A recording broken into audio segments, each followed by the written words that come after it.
오늘 우리에게 주시는 하나님의 말씀은 에베소서 6장 10절로 20절 말씀입니다. 끝으로 너희가 주 안에서와 그 힘의 능력으로 강건하여지고 마귀의 관계를 능히 대적하기 위하여 하나님의 전신갑주를 입으라. 우리의 씨름은 혈과 육을 상대한 것이 아니요 통치자들과 권세들과 이 어둠의 세상 주관자들과 하늘에 있는 악의 영들을 상대함이라. 그러므로 하나님의 전신갑주를 취하라. 이는 악한 날에 너희가 능히 대적하고 모든 일을 행한 후에 서기 위함이라. 그런즉 서서 진리로 너희 허리띠를 띠고 의의 호신경을 붙이고 평안의 복음이 준비한 것으로 신을 신고 모든 것 위에 믿음의 방패를 가지고 이로써 능히 악한 자의 모든 불화살을 소멸하고 구원의 투구와 성령의 검 곧 하나님의 말씀을 가지라. 모든 기도와 간구를 하되 항상 성령 안에서 기도하고 이를 위하여 깨어 구하기를 항상 힘쓰며 여러 성도를 위하여 구하라. 또 나를 위하여 구할 것은 내게 말씀을 주사 나로 입을 열어 복음의 비밀을 담대히 알리게 하옵소서 할 것이니. 같이 읽습니다. 이 일을 위하여 내가 쇠사슬의 메인 사신이 된 것은 나로 이 일에 당연히 할 말을 담대히 하게 하려 하심이라. 아멘.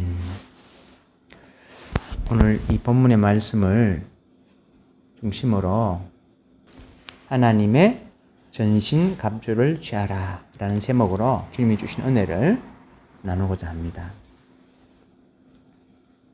바울은 본문에서 성도의 영적 무장에 대해 말씀하고 있습니다. 앞서 바울은 성도가 교회의 연합과 성장을 힘써 추구하고 실제 생활 속에서 선한 행실의 열매를 맺는 일, 즉 그리스도인의 윤리적 실천 문제를 다룬 후에 오늘 본문에서는 성도가 영적으로 무장하는 일의 중요성을 말씀하고 있습니다. 왜 바울은 서신의 맨 마지막에서 이 문제를 다루고 있을까요? 영적 무장이 중요하기 때문입니다. 성도를 끊임없이 넘어뜨리려 하는 자가 영적인 존재의 마귀이기 때문에 성도가 직면하고 있는 싸움은 영적인 싸움이 될 수밖에 없습니다. 그래서 바울은 그리스도인의 윤리적 차원의 실천에 대한 권면으로 서신을 끝내지 않고 영적인 무장에 대한 마지막 권면을 주고 있는 것입니다. 10절 상반절에 영적 무장에 대한 권면의 말씀을 시작합니다. 우리 10절 말씀 같이 읽겠습니다. 끝으로 너희가 주 안에서와 그 힘의 능력으로 강건하여지고. 주 안에서와 그 힘의 능력으로라는 말씀은 성도가 그리스도 안에 거하고 그리스도의 능력을 덧입을 때만 영적 전투에서도 승리할 수 있다는 것입니다. 그 이유를 두 가지로 생각할 수 있습니다. 첫째는 마귀의 관계 때문입니다. 11절 상반절에 보면 마귀의 관계를 능히 대적하기 위하여, 여기서 관계라는 단어는 단순한 꾀 정도가 아니라 악한 목적을 이루기 위해 책략을 꾸미는 것, 교활함, 속임이라는 뜻을 가지고 있습니다. 마귀가 이런 관계를 사용하는 이유가 무엇일까요? 하나님을 반역하여 지옥 불못에 들어가도록 운명 지어진 마귀는 하나님의 형상을 가진 인간을 가능한 한 많이 지옥으로 함께 데려가는 것이 목적이기 때문입니다. 자신과 같은 저주스러운 운명에 함께 처하게 만들려는 것입니다. 이러한 무서운 목적을 위해 악한 책략을 꾸미고 교활하게 성도를 속이려고 하는 짓, 바로 마귀의 관계인 것입니다. 영적 지각을 가진 바울은 마귀의 관계를 경계하면서 이렇게 말씀합니다. 고린도후서 2장 11절 이는 우리로 사탄에 속지 않게 하려 함이라. 우리는 그 계책을 알지 못하는 바가 아니로라. 그 계책이 바로 마귀의 관계인 것입니다. 고린도후서 11장 3절에서 이렇게 말씀합니다. 뱀이 그 관계로 하와를 미혹한 것 같이 너희 마음이 그리스도를 향하는 진실함과 깨끗함에서 떠나 부패할까 두려워하노라. 바울은 마귀가 하와를 타락시킨 것과 같이 고린도 교회 성도들에게도 그런 일이 일어날까 두려워한다고 말하고 있는 것입니다. 그러므로 영적 지각을 가지고 영적 무장을 하지 않을 때 마귀의 관계에 말려들 수 있음을 기억해야 합니다. 성경에서 언급되는 마귀의 관계의 사례를 보겠습니다. 마귀는 사람의 탐심과 명예욕을 부추기기 위해 거짓을 진실로 그럴싸하게 보이게 만드는 일을 합니다. 이것이 창세기 3장에서 하와를 유혹할 때 사용했던 방법입니다. 두 번째로 성경 말씀을 교묘하게 왜곡합니다. 이것이 유대 광야에서 예수님을 시험할 때 사용한 방법입니다. 말씀을 교묘히 왜곡시켜 인용했습니다. 셋째, 자신을 마치 하나님의 선한 천사, 광명의 천사로 위장하여 나타납니다. 마치 하나님의 계시를 전달하는 것처럼 해서 사람을 미혹합니다. 천사의 계시를 직접 받았다고 주장하며 새로운 종교를 창시한 사람들이 있는데 그들이 여기에 해당되지 않나 생각됩니다. 넷째, 초자연적 능력을 행하여 사람들을 미혹합니다. 초자연적 능력을 행한다고 해서 다 하나님으로부터 나온 것은 아니라는 것입니다. 마귀도 그러한 능력을 행할 수 있고 그 결과 사람들을 미혹하는 것입니다. 둘째로 마귀는 인간과는 비교할 수 없는 능력을 가지고 있고 영적인 막강한 체계를 가진 존재이기 때문입니다. 12절 말씀 우리 같이 한번 읽어보겠습니다. 우리의 씨름은 혈과 육을 상대하는 것이 아니요 통치자들과 권세들과 이 어둠의 세상 주관자들과 하늘에 있는 악의 영들을 상대함이라. 혈과 육은 인간 존재를 가리킵니다. 그 배후에 역사하고 있는 영적인 세력이 바로 성도가 싸워야 할 대상이라고 말씀하고 있는 것입니다. 그 배후 세력이 누구입니까? 12절 하반절 통치자들과 권세들과 이 어둠의 세상 주관자들과 하늘에 있는 악의 영들이라고 바울은 분명히 밝히고 있습니다. 이들은 마귀의 나라에 속한 영적 계급들입니다. 하나님을 대항한 사탄의 편에 선 천사들로서 하수인들입니다. 바울은 이들이 바로 성도가 싸워야 할 대상이라고 말씀합니다. 이들에 비해 인간의 능력은 보잘것없으며 그러므로 스스로의 능력으로 마귀를 이길 수 없습니다. 어떻게 이길 수 있습니까? 모든 통치자와 권세의 머리가 되시는 예수의 이름이 갖는 능력을 힘입을 때만이 영적 전투에서 승리할 수 있는 것입니다. 그것이 10절 말씀입니다. 너희가 주 안에서와 그 힘의 능력으로 강건하여지고 라고 말씀하고 있는 것입니다. 이제 바울은 어떻게 이길 것인가 구체적인 방법을 말씀하고 있습니다. 11절 하반절 하나님의 전신갑주를 입어라. 13절 상반절 그러므로 하나님의 전신갑주를 취하라. 정답은 무엇입니까? 하나님의 전신갑주를 입는 것입니다. 이 전신갑주를 입을 때 두 가지가 가능하게 됨을 알 수가 있습니다. 첫째, 13절 중반절에 이는 악한 날에 너희가 능히 대적하고. 그렇다면 악한 날은 언제입니까? 성도가 영적인 악의 세력들과 싸워야 하는 날입니다. 마귀가 이 세상에서 성도의 삶에 악의 영향력을 행사하는 모든 날입니다. 환난, 미혹, 시험, 의심, 불신 등으로 성도에게 끊임없이 싸움을 걸어오는 때입니다. 그리고 궁극적으로는 사단이 공중에서 땅으로 내려와 활개치는 재림 직전의 때가 그 악한 날이라고 할 수 있습니다. 악한 날에 능히 대적하려면 우리의 힘으로는 안 되고 하나님의 전신갑주로만 가능한 것입니다. 둘째, 마귀를 대적한 후에 설 수 있다고 말씀합니다. 13절 하반절에 너희가 능히 대적하고 모든 일을 행한 후에 서기 위함이라. 서기 위함이라는 말씀은 마귀의 공격에도 흔들리지 않고 굳건히 서 있다는 의미입니다. 마귀와 싸우는 과정에서 그리고 그 싸움이 끝난 후에 흔들리지 않고 굳건히 서 있는 모습, 이것이 승리자의 모습입니다. 영적 전투에서 상처만 잔뜩 남고 패배한 모습이 아니라 하나님의 전신갑주를 입을 때 마귀를 능히 대적하고 굳건히 서 있을 수 있다는 것입니다. 이제 전신갑주에 대해 살펴보고자 합니다. 그런데 전신갑주라는 말 앞에 붙어있는 단어가 있습니다. 그것은 하나님입니다. 전신갑주는 사람이 구하는 것이 아니라는 것입니다.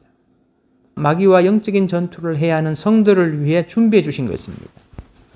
하나님은 성도가 영적인 싸움을 하는 것을 방관하고 구경하고 계시는 분이 아니라 성도에게 전신갑주를 주셔서 싸우게 하시고 이기게 하신다는 것입니다. 그런데 전신갑주를 입혀주신다고 말씀하지는 않습니다. 대신에 입으라, 취하라고 말씀합니다. 하나님이 준비해 놓으신 것을 성도가 입고 취해야 한다는 것입니다. 여기에 성도의 역할이 있습니다. 가만히 있는데 입혀주실 것을 기다리는 것이 아니라 영적인 지각을 가지고 영적 싸움의 중요성을 알고 하나님이 준비해 놓은 것을 성도가 입고 취해야 한다는 것입니다. 13절로 18절에 보면 하나님의 전신갑주는 총 7가지 요소로 되어 있음을 알게 됩니다. 첫 번째 요소는 진리의 허리띠입니다. 14절 상반절 그런즉 서서 진리로 허리띠를 띠고. 예수님은 마귀의 본질을 이렇게 말씀합니다. 요한복음 8장 44절 하반절 진리가 그 속에 없으므로 진리에 서지 못하고 거짓을 말할 때마다 제 것으로 말하나니 이는 그가 거짓말쟁이요 거짓의 아비가 되었습니다. 진리에 서지 못할 때 하는 일이 무엇입니까? 바로 거짓말입니다. 마귀는 거짓의 아비인 것입니다. 마치 배우처럼 거짓말을 제 것처럼 너무 잘합니다. 그런데 진리 앞에서는 꼼짝을 못합니다. 그러면 진리는 무엇입니까? 예수님이 진리입니다. 나는 길이요 진리요 생명이라고 말씀하셨고 빌라도 앞에서 진리에 대해 증언하기 위해 세상에 오셨다고 말씀하셨습니다. 성부 하나님은 진리 하나님이시요 성령님은 진리의 영이시요 삼위일체 하나님 모두가 진리이십니다. 이 진리를 인간이 알 수 있도록 기록한 책이 바로 성경 말씀, 즉 삼위일체 하나님의 말씀입니다. 우리는 성경 말씀을 통해 진리를 알게 됩니다. 하나님이 누구신지, 영적인 세계가 무엇인지, 물질 세계가 어떻게 창조되었는지, 인간이 어떻게 창조되었고 어떻게 타락했으며 그 결과는 무엇인지, 이 문제 해결을 위해 예수님이 오셨고 십자가로 죄와 사망을 이기셨다는 것, 그리고 이 세상에 종말과 최후의 심판이 있다는 것, 그리고 그 후에 영생이 있다는 것, 이 모든 것을 진리의 성경에 계시해 놓으셨습니다. 또한 마귀는 어떤 존재이며 왜 타락했는지, 그들의 최종 결과는 어떻게 되는지, 그들이 이 땅에서 어떤 일을 하고자 하는지, 이 또한 성경 말씀에 다 기록되어 있는 것입니다. 그러므로 성경 말씀을 모르고 마귀와 영적인 싸움을 하겠다는 것은 마치 복싱 선수가 눈에 안대를 하고 링 위에 오르는 것과 같다고 할 수 있습니다. 진리를 제대로 알지 못할 때 거짓의 아비가 만들어낸 이단 사슬에 빠지는 것입니다. 인간의 학문과 사상을 가미하여 듣기 좋고 달콤한 말에 현혹되는 것입니다. 그러므로 마귀와의 영적 싸움에서 가장 기본이 하나님의 말씀 진리를 아는 것입니다. 이것이 기본 중의 기본입니다. 그래서 바울은 이것을 허리띠에 비유하고 있는 것입니다. 전투에 나가는 사람이나 일하러 나가는 사람이 허리띠를 제대로 매지 않으면 옷이 흘러내리게 되고 민첩하고 재빠르게 행동할 수 없습니다. 다시 말해 전투가 되었던 일이 되었던 효과적으로 수행할 수 없는 것입니다. 하나님의 말씀, 즉 성경 말씀이라는 기본이 안 되어 있을 때 영적인 분별력이 없어 교묘히 왜곡된 진리에 미혹되고 이단 사슬에 빠지게 됩니다. 그래서 베드로 사도는 말씀에서 늘 자라가라고 권면합니다. 베드로후서 3장 18절 오직 우리 주 예수 그리스도의 은혜와 그를 아는 지식에서 자라가라. 둘째 전신갑주의 요소는 의의 호심경입니다. 14절 하반절 의의 호심경을 붙이고. 바울은 에베소서에서 그리스도인을 새 사람 빛의 자녀라고 부르고 있습니다. 이것을 5장 1절에서는 이렇게 표현합니다. 하나님을 본받는 자인 것입니다. 하나님은 어떤 분이신가요? 의와 진리와 거룩함의 하나님이십니다. 4장 24절에서 하나님을 따라 의와 진리와 거룩함으로 지으심을 받은 새 사람을 입으라. 그러므로 성도가 맺는 열매에는 의로움이 있게 됩니다. 5장 9절 빛의 열매는 모든 착함과 의로움과 진실함이 있느니라. 여기서 말하는 의로움은 예수님을 믿음으로 의롭게 되는 칭의적인 의로움이 아니라 성도의 의로운 삶을 말합니다. 이것은 전투 중에 있는 군인의 가슴을 지키는 호신경과 같은 역할을 합니다.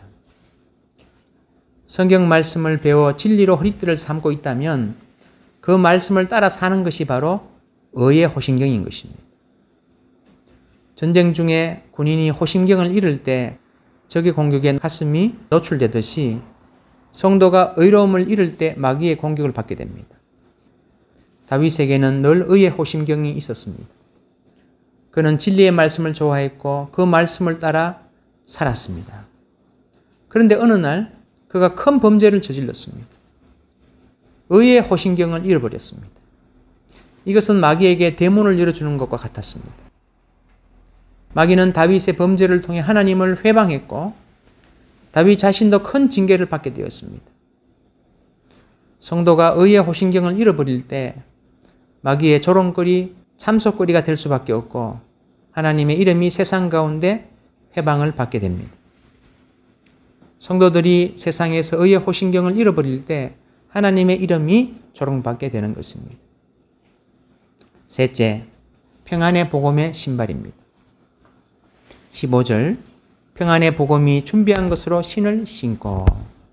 신발이 불편하면 쉽게 피곤해지고 일을 제대로 볼 수가 없습니다. 특히 전쟁터에서는 말할 것도 없습니다. 바울 당시 로마 군사가 신던 신발은 반구두 형태로 무거운 층을 받고 가죽끈으로 다리에 묶는 형태였다고 합니다. 두꺼운 가죽을 사용하여 만들어졌기 때문에 예리한 못들이 신발에 박혀도 발에 상처를 주지 않았다고 합니다. 복음은 성도에게 마음의 평안을 줍니다. 평안이 없을 때 안절부절하게 됩니다. 평안을 주는 이유는 구원은 은혜로 받는 것이며 하나님의 선물이기 때문입니다.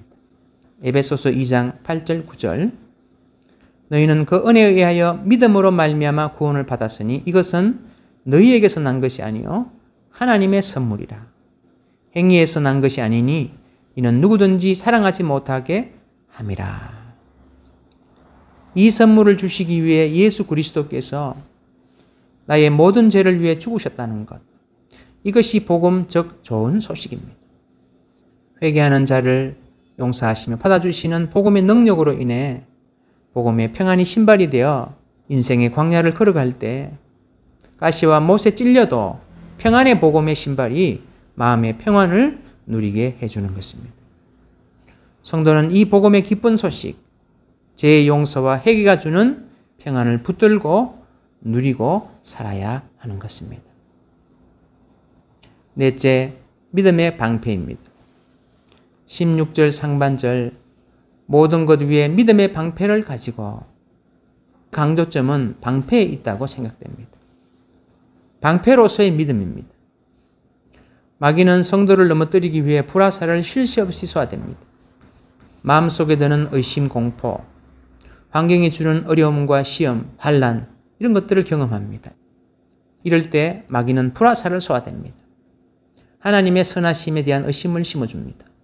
구원의 확신에 대한 의심을 일으킵니다. 흑암의 세력에 대한 공포심을 조장합니다. 그 결과 하나님에 대한 신앙의 길에서 멀어지게 만듭니다. 이럴 때 필요한 것이 바로 믿음의 방패입니다. 시련 가운데 있을지라도 하나님이 함께 하신다는 믿음, 구원이 그리스도의 대속의 은혜로 얻어진 선물이라는 믿음, 하나님께서 함께 하시고 보호하고 계신다는 믿음, 이러한 믿음은 성도를 마귀의 불화살로부터 지켜주는 방패가 되는 것입니다. 이러한 믿음은 하나님을 아는 지식, 성경 말씀을 깊이 알수록 깊어지고 강화됩니다. 믿음은 진리의 지식에 비례하는 것입니다. 다섯째, 구원의 투구입니다. 사람의 신체 중 가장 중요한 부분이 머리입니다. 전투 중에 반드시 지켜야 하는 부분입니다. 그런데 우리의 힘으로는 지킬 수가 없습니다. 그럼 어떻게 머리를 지킬 수 있습니까? 하나님이 주시는 투구를 쓰기만 하면 됩니다. 17절에 구원의 투구를 가지라고 되어 있는데 이 가지라는 단어는 받으라는 뜻도 있습니다. 예수 그리스도를 통해 이뤄놓으신 구원을 믿고 받아들일 때 구원의 투구를 받게 됩니다. 성도는 이 투구를 머리에 항상 쓰고 있어야 합니다. 예수 그리스도에 대한 구원의 믿음을 잃지 말고 구원의 소망을 가지고 있어야 합니다. 골로새서 1장 23절 만일 너희가 믿음에 거하고 터 위에 굳게 서서 너희 들은 바 복음의 소망에서 흔들리지 아니하면 걸어하리라. 이 구원의 투구를 쓰고 있는 한 마귀가 아무리 힘을 써도 성도의 구원을 앗아갈 수는 없습니다. 이 구원의 투구를 하나님께 받아 쓰고 있기만 하면 되는 것입니다. 여섯째, 성령의 금 하나님의 말씀을 가지라고 말합니다. 17절 하반절 성령의 금 곧 하나님의 말씀을 가지라. 전신갑주 중 유일하게 공격무기로 쓰이는 것이 바로 하나님의 말씀입니다. 하나님의 말씀은 좌우의 날선 금으로서 능력이 있어 모든 악한 세력을 찔러 쪼갤 수 있습니다. 예수님이 광야에서 3번 사단의 시험을 받을 때 모두 하나님의 말씀의 칼로 이기셨습니다. 히브리서 4장 12절 하나님의 말씀은 살아있고 활력이 있어 좌우의 날선 어떤 금보다도 예리하여 홍과 영과 및 관절과 골수를 찔러 쪼개기까지 하며 또 마음의 생각과 뜻을 판단하나니. 하나님의 말씀은 사단을 찔러 치명상을 입히는 능력이 있는 것입니다. 마지막으로 7번째, 기도입니다. 18절 말씀 우리 같이 한번 읽겠습니다. 모든 기도와 간구를 하되 항상 성령 안에서 기도하고 이를 위하여 깨어 구하기를 항상 힘쓰며 여러 성도를 위하여 구하라. 기도는 전신갑주에는 속하지 않지만 전신갑주를 더욱 견고하게 하는 역할을 합니다. 아무리 성능이 좋은 최신 전자제품이 있어도 충전을 해야 기능을 잘 할 수 있습니다. 기도는 바로 충전의 역할을 하는 것입니다. 기도하지 않을 때 점차 무기력해집니다. 전신갑주의 6가지 요소가 강력하게 작용하지 못합니다. 그러나 기도할 때 전신갑주의 각 요소가 더 탁월한 기능을 하도록 만들어줍니다. 그러므로 기도하는 성도가 전신갑주를 취하여 잘 사용할 수 있는 것입니다. 그런데 이 기도를 항상 하고 성령 안에서 하라고 말씀합니다. 항상 하라는 것은 성도가 세상에 사는 동안 영적 전투가 없는 때는 없다는 것입니다. 다시 말해 악한 날이 항상 있다는 것입니다. 왜냐하면 원수 마귀가 우는 사자와 같이 강계로 삼킬 자를 찾아 쉬지 않고 다니기 때문입니다. 그리고 성령 안에서 기도하라고 말씀합니다. 성령 안에서라는 말씀은 성령의 도움으로 기도하라는 뜻입니다. 기도는 영이신 하나님과 영의 호흡이기에 우리의 힘만으로는 할 수 없습니다. 성령의 권능 안에서 기도할 때 전신갑주로 이길 수 있는 효력을 더 발휘하게 해줍니다. 그리고 18절 하반절에서 이렇게 말씀합니다. 깨어 구하기를 항상 힘쓰며. 원문을 직역하면 모든 끈기와 강구로 깨어 있으라입니다. 기도할 때 깨어 있을 수 있고 깨어 있을 때 더욱 기도할 수 있습니다. 누가복음 21장 36절 하반절에서 예수님도 인자 앞에 서도록 항상 기도하며 깨어 있으라고 말씀합니다. 기도할 때 깨어 있을 수 있고 깨어 있을 때 더욱 기도할 수 있다는 것입니다. 그리고 모든 끈기라고 말씀합니다. 이것은 기도의 지속성을 뜻합니다. 항상 기도하는 것과 같은 맥락이라 할 수 있습니다. 인내하며 기도해야 한다는 것입니다. 낙심하지 말고 계속 기도할 것을 고민하시는 것입니다. 인생의 어느 한 기간이 아니라 항상 끈기를 가지고 주님 앞에 설 때까지 기도해야 한다는 것입니다. 이렇게 할 때 그 결과는 무엇입니까? 13절 중하반절, 이는 악한 날에 너희가 능히 대적하고 모든 일을 행한 후에 서기 위함이라. 마귀의 관계를 능히 대적하고 그 일을 수행하는 과정에서 그리고 그 후에도 견고히 서기 위함이라는 것입니다. 결론의 말씀을 드립니다. 오늘 본문 앞에서 바울은 성도가 교회의 연합과 성장을 힘써 추구하고 그들의 실제 생활 속에서 선한 행실의 열매를 맺는 일, 즉 그리스도인의 윤리적 실천 문제를 다루고 있습니다. 그리고 난 후 오늘 본문에서 성도가 영적으로 무장하는 일의 중요성을 말씀하고 있습니다. 왜 마지막에 이 문제를 다루고 있을까요? 영적인 무장이 중요하기 때문입니다. 성도를 끊임없이 넘어뜨리려고 하는 영적인 존재 마귀가 있기 때문에 윤리적 차원의 실천에 대한 권면으로 서신을 끝내지 않고 영적인 무장에 대한 마지막 권면을 주고 있는 것입니다. 이 영적인 무장은 성도 개인의 역량이 아닌 주 안에서와 그 힘의 능력으로만 된다는 것을 밝히고 있습니다. 다시 말해 하나님의 전신갑주로 된다는 것입니다. 하나님은 성도가 이 땅의 나그네 삶 가운데 우는 사자와 같이 두루다니며 관계로 삼킬 자를 찾는 마귀를 이기도록 전신갑주를 준비해 놓으셨습니다. 그런데 바울은 이것을 하나님이 입혀주신다고 말씀하지 않고 입으라 취하라라고 말씀합니다. 입고 취하는 것은 성도의 역할이라는 것입니다. 무엇을 입고 취해야 합니까? 진리의 허리띠, 의의 호심경, 평안의 복음의 신발, 믿음의 방패, 구원의 투구, 성령의 금인 하나님의 말씀을 입고 취하고 이 모든 요소들을 견고하게 만들어주는, 작동하게 만들어주는 기도의 무릎을 항상 세우고 성령 안에서 기도함으로 악한 날에 능히 마귀의 관계를 대적하고 이 모든 일을 행한 후에 굳게 서는 믿음의 사람이 되라고 권면하고 있는 것입니다. 참으로 이 에베소 교회 교인들을 향해서 바울이 권면한 영적 무장의 중요성을 인식하고 2022년 새해에 하나님의 전신갑주를 입고 그리고 취함으로 말미암아 승리하는 교회와 여러분과 제가 되도록 주님께서 도와주시고 이끌어 주시기를 간절히 기도합니다. 아멘.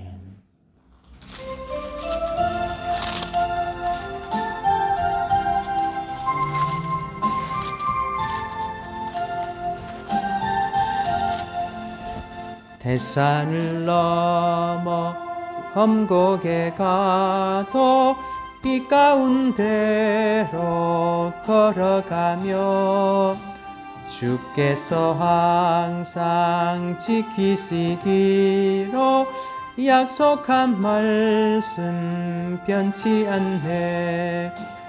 하늘의 영광 하늘의 영광 나의 맘속에 차고 더 넘쳐 할렐루야를 힘차게 불러 영원히 주를 찬양하리. 캄캄한 밤에 다닐지라도 주께서 나의 길 되시고 나에게 밝은 빛이 되시니 길 잃어버릴 염려 없네. 하늘의 영광 하늘의 영광 나의 맘속에 차고 더 넘쳐 할렐루야를 힘차게 불러 영원히 주를 찬양하리. 광명한 급빛 마음에 받아 찬란한 천국 바라보고 할렐루야를 힘차게 불러 날마다 빛에 걸어가리. 하늘의 영광 하늘의 영광 나의 맘속에 차고 더 넘쳐 할렐루야를 힘차게 불러 영원히 주를 찬양하리. 우리 같이 한번 기도드리고 축도를 마치겠습니다. 하나님 아버지 고맙고 감사합니다. 하나님 참으로 하나님 우리 그리스도인들에게는 윤리적 차원의 실천만 있는 것이 아니라 하나님 참으로 우리의 대적 마귀가 그 관계로 하나님 아담과 하와를 무너뜨린 것처럼 하나님 아버지 오늘도 우리를 무너뜨리기 위해서 우는 사자와 같이 쉬지 않고 돌아다니고 있다는 것을 알게 하시니 하나님 감사합니다. 하나님 우리의 힘으로 이길 수 없고 주 안에서와 그 힘의 능력으로 이길 수 있다는 것, 하나님의 전신갑주로 이길 수 있다는 것 하나님 기억하게 하시고 이 7가지 요소 하나님 2022년 새해에 붙들고 나아감으로 말미암아 승리하게 하시고 하나님 아버지 참으로 그 영광을 하나님께 돌리는 하나님 귀한 복된 교회와 주의 백성들 한 사람 한 사람 될 수 있도록 성령님께서 도우시고 인도하시고 붙들어 주시기를 원합니다.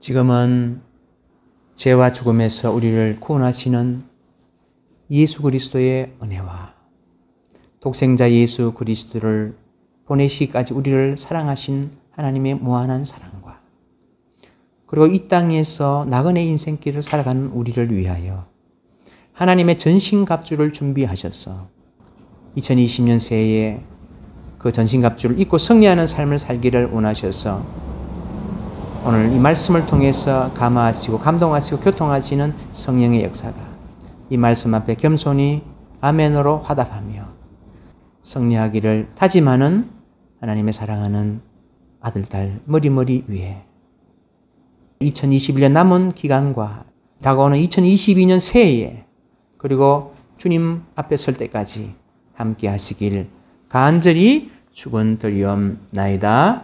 아멘.